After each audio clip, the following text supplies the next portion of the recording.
di dalam kerajaan sorga.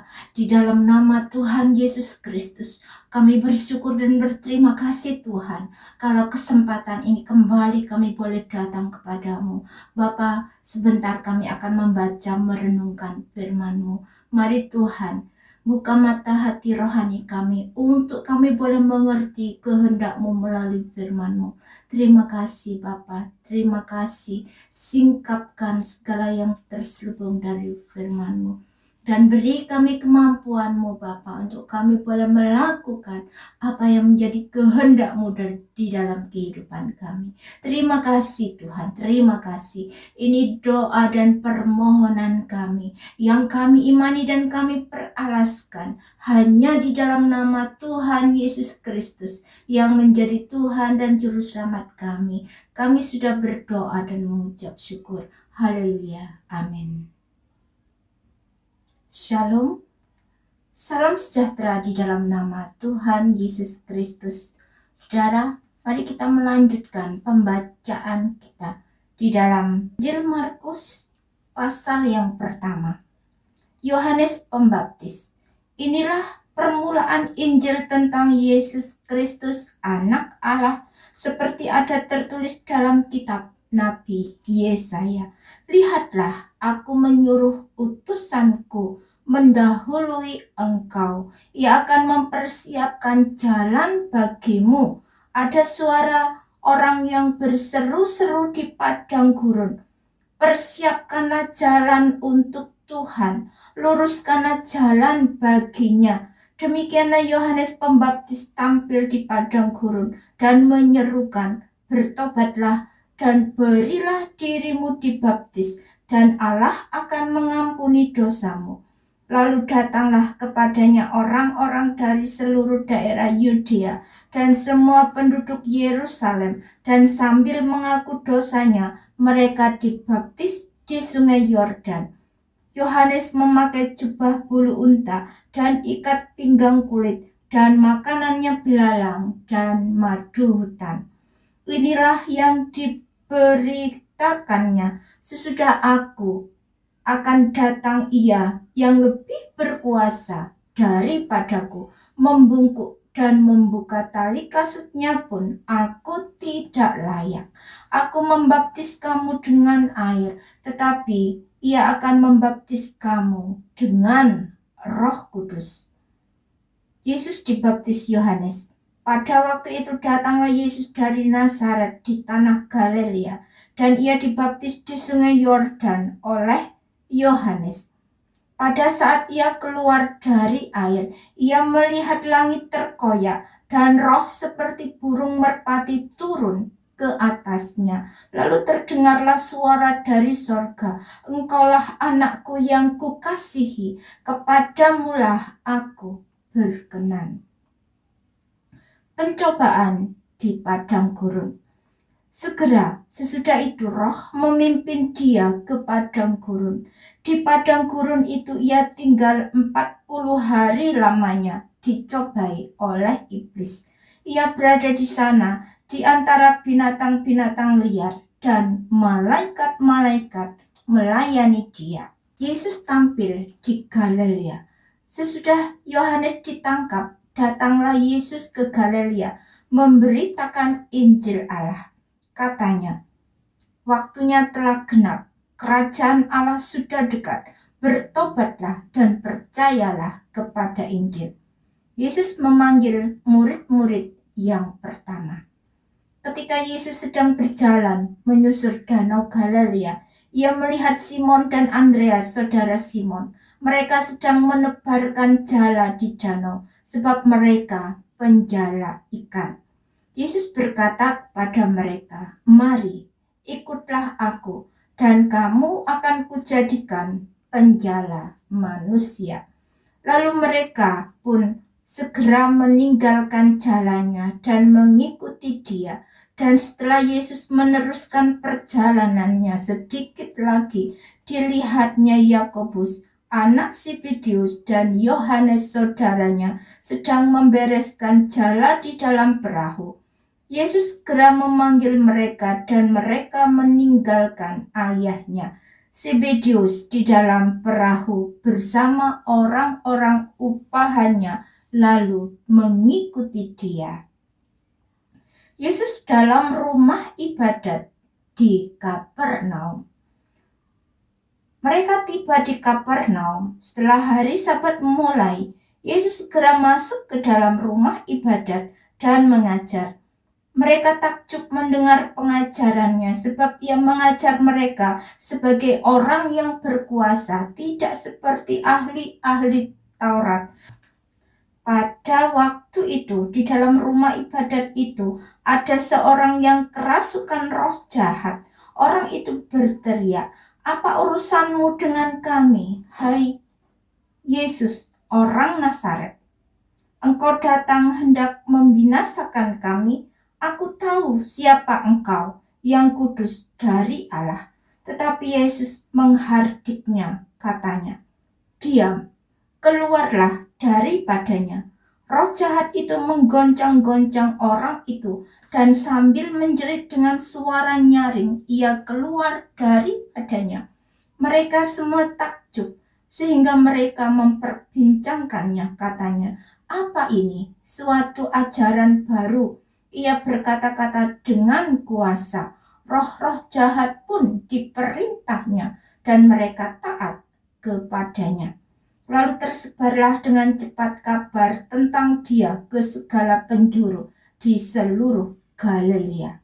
Yesus menyembuhkan ibu mertua Petrus dan orang-orang lain. Sekeluarnya dari rumah ibadat itu, Yesus dengan Yakobus dan Yohanes pergi ke rumah Simon dan Andreas. Ibu mertua Simon terbaring karena sakit demam. Mereka segera memberitahukan keadaannya kepada Yesus. Ia pergi ke tempat perempuan itu dan sambil memegang tangannya, ia membangunkan dia, lalu lenyaplah demamnya. Kemudian perempuan itu melayani mereka. Menjelang malam, sesudah matahari terbenam, dibawalah kepada Yesus semua orang yang menderita sakit dan yang kerasukan setan. Maka berkerumunlah seluruh penduduk kota itu di depan pintu. Ia menyembuhkan banyak orang yang menderita bermacam-macam penyakit dan mengusir banyak setan. Ia tidak memperbolehkan setan-setan itu berbicara sebab mereka mengenal dia. Yesus mengajar di kota-kota lain. Pagi-pagi benar, waktu hari masih gelap, ia bangun dan pergi keluar. Ia pergi ke tempat yang sunyi dan berdoa di sana. Tetapi Simon dan kawan-kawannya menyusul dia. Waktu menemukan dia, mereka berkata, "Semua orang mencari engkau." Jawabnya, "Marilah kita pergi ke tempat lain, ke kota-kota yang berdekatan, supaya di sana juga aku memberitakan Injil, karena untuk itu aku telah datang." Lalu pergilah ia ke seluruh Galilea dan memberitakan Injil dalam rumah-rumah ibadat mereka dan mengusir setan-setan. Yesus menyembuhkan seorang yang sakit kusta.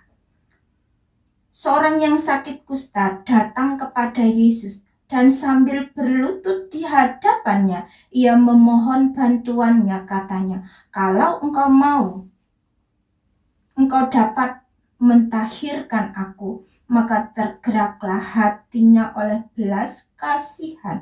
Lalu ia mengulurkan tangannya, menjamah orang itu dan berkata kepadanya, "Aku mau, jadilah engkau tahir." Seketika itu juga lenyaplah penyakit kusta orang itu dan ia menjadi tahir. Segera ia menyuruh orang itu pergi dengan peringatan keras. "Ingatlah, janganlah engkau memberitahukan apa-apa tentang hal ini kepada siapapun, tetapi pergilah, perlihatkanlah dirimu kepada imam dan persembahkanlah untuk pentahiranmu persembahan yang diperintahkan oleh Musa sebagai bukti bagi mereka." Tetapi orang itu pergi memberitakan peristiwa itu dan menyebarkannya kemana-mana, sehingga Yesus tidak dapat lagi terang-terangan masuk ke dalam kota. Ia tinggal di luar, di tempat-tempat yang sepi. Namun orang terus juga datang kepadanya dari segala penjuru. Orang lumpuh disembuhkan. Kemudian sesudah lewat beberapa hari, waktu Yesus datang lagi ke Kapernaum, tersiarlah kabar bahwa ia ada di rumah. Maka datanglah orang-orang berkerumun, sehingga tidak ada lagi tempat, bahkan di muka pintu pun tidak. Sementara ia memberitakan firman kepada mereka, ada orang-orang datang membawa kepadanya seorang lumpuh, digotong oleh 4 orang, tetapi mereka tidak dapat membawanya kepadanya karena orang banyak itu. Lalu mereka membuka atap yang di atasnya. Sesudah terbuka, mereka menurunkan tilam. Tempat orang lumpuh itu terbaring. Ketika Yesus melihat iman mereka, berkatalah ia kepada orang lumpuh itu, "Hai anakku, dosamu sudah diampuni." Tetapi di situ ada juga duduk beberapa ahli Taurat. Mereka berpikir dalam hatinya, "Mengapa kamu berpikir begitu dalam hatimu? Manakah lebih mudah mengatakan kepada orang lumpuh ini, 'Dosamu sudah diampuni,' atau mengatakan, 'Bangunlah, angkatlah tilammu dan berjalan'? Tetapi supaya kamu tahu bahwa di dunia ini Anak Manusia berkuasa mengampuni dosa, berkatalah ia kepada orang lumpuh itu, 'Kepadamu kukatakan, bangunlah, angkatlah tempat tidurmu dan pulanglah ke rumahmu.' Dan orang itu pun bangun, segera mengangkat tempat tidurnya dan pergi keluar di hadapan orang-orang itu, sehingga mereka semua takjub, lalu memuliakan Allah, katanya, 'Yang begini belum pernah kita lihat.'" Lewi pemungut cukai mengikut Yesus. Sesudah itu Yesus pergi lagi ke pantai danau dan seluruh orang banyak datang kepadanya, lalu ia mengajar mereka. Kemudian ketika ia berjalan lewat di situ, ia melihat Lewi anak Alfius duduk di rumah cukai, lalu ia berkata kepadanya, "Ikutlah aku." Maka berdirilah Lewi lalu mengikuti dia. Kemudian ketika Yesus makan di rumah orang itu, banyak pemungut cukai dan orang berdosa makan bersama-sama dengan dia dan murid-muridnya, sebab banyak orang yang mengikuti dia. Pada waktu ahli-ahli Taurat dari golongan Farisi melihat bahwa ia makan dengan pemungut cukai dan orang berdosa itu, berkatalah mereka kepada murid-muridnya, "Mengapa ia makan bersama-sama dengan pemungut cukai dan orang berdosa?" Yesus mendengarnya dan berkata kepada mereka, "Bukan orang sehat yang memerlukan tabib, tetapi orang sakit. Aku datang bukan untuk memanggil orang benar, melainkan orang berdosa." Hal berpuasa. Pada suatu kali ketika murid-murid Yohanes dan orang-orang Farisi sedang berpuasa, datanglah orang-orang dan mengatakan kepada Yesus, "Mengapa murid-murid Yohanes dan murid-murid orang Farisi berpuasa, tetapi murid-muridmu tidak?" Jawab Yesus kepada mereka, "Dapatkah sahabat-sahabat mempelai laki-laki berpuasa, sedang mempelai itu bersama mereka? Selama mempelai itu bersama mereka, mereka tidak dapat berpuasa. Tetapi waktunya akan datang, mempelai itu diambil dari mereka, dan pada waktu itulah mereka akan berpuasa. Tidak seorang pun menambalkan secari kain yang belum susut pada baju yang tua, karena jika demikian, kain penambal itu akan mencabiknya, yang baru mencabik yang tua, lalu makin besarlah koyaknya. Demikian juga tidak seorang pun mengisikan anggur yang baru ke dalam kantong kulit yang tua, karena jika demikian anggur itu akan mengoyakkan kantong itu, sehingga anggur itu dan kantongnya dua-duanya terbuang. Tapi anggur yang baru hendaknya disimpan dalam kantong yang baru pula. murid-murid memetik gandum pada hari Sabat.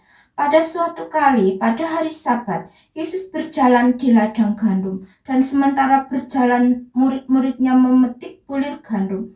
Maka kata orang Farisi kepadanya, "Lihat, mengapa mereka berbuat sesuatu yang tidak diperbolehkan pada hari Sabat?" Jawabnya kepada mereka, "Belum pernahkah kamu baca apa yang dilakukan Daud ketika ia dan mereka yang mengikutinya kekurangan dan kelaparan? Bagaimana ia masuk ke dalam rumah Allah waktu Abiatar menjabat sebagai imam besar, lalu makan roti sajian itu yang tidak boleh dimakan kecuali oleh imam-imam, dan memberinya juga kepada pengikutnya. Lalu kata Yesus kepada mereka, hari Sabat diadakan untuk manusia dan bukan manusia untuk hari Sabat.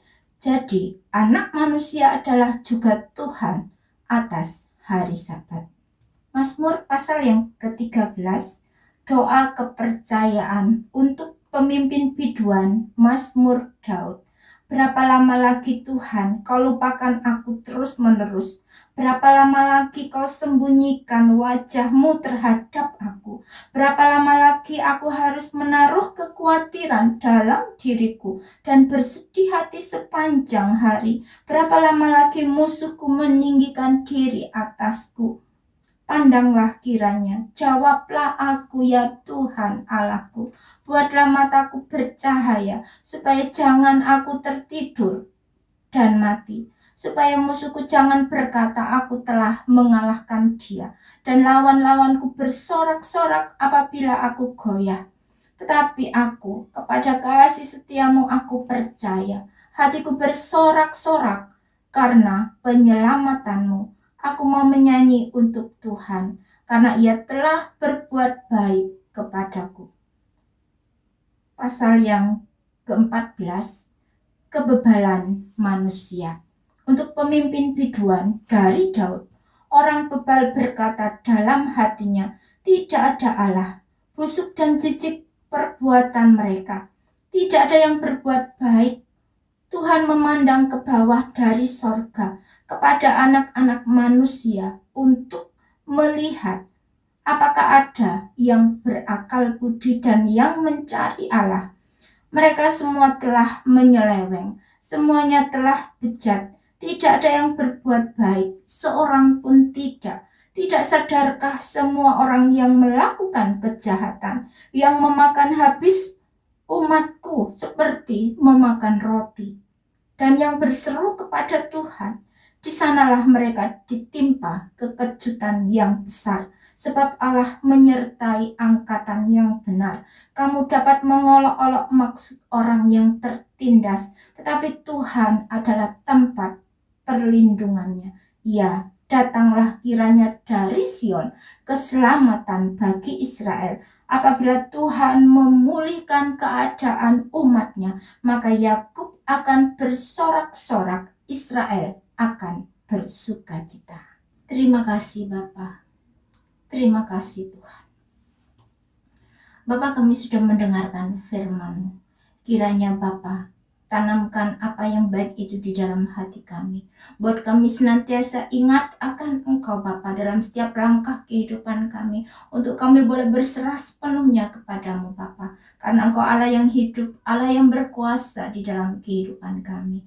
Terima kasih Roh Kudus. Kiranya Tuhan Kau sertai kami, lindungi kami dalam setiap langkah kehidupan kami. Entah kami berjaga-jaga, entah kami tertidur, kami tetap dalam perlindungan-Mu. Terima kasih Bapa. Sepanjang hari ini Bapa, kami serahkan ke dalam tangan kuat kuasa-Mu.